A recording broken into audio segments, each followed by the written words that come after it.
మీరు ఎప్పుడైనా ఆలోచించారా చివరి శ్వాస తరువాత ఏమవుతుందో? ఇది స్వర్గం కాదు, ఇది నరకం. అక్కడ సత్యం అగ్నిగా మండుతుంది. అక్కడ ప్రతి దాగిన పాపం మళ్ళీ లేస్తుంది. ఇది న్యాయం. ఇక్కడ మౌనం కూడా శిక్ష. ఇక్కడ ప్రతి ఆత్మ తన పాప భారం నుండి తప్పించుకోలేను.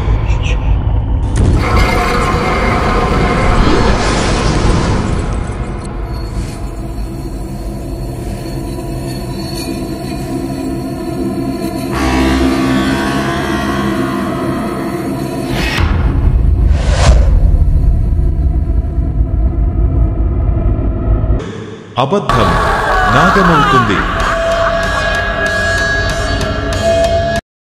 కామం అగ్నిగా మారుతుంది.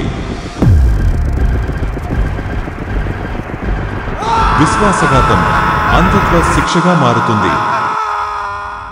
మరి న్యాయం, అది నిర్దయమైనది. యథా కర్మ తథా ఫలం.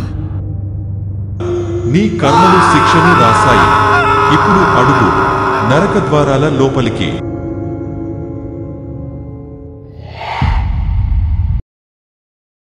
మరణానంతరము కూడా న్యాయం జీవిస్తూ ఉంటుంది.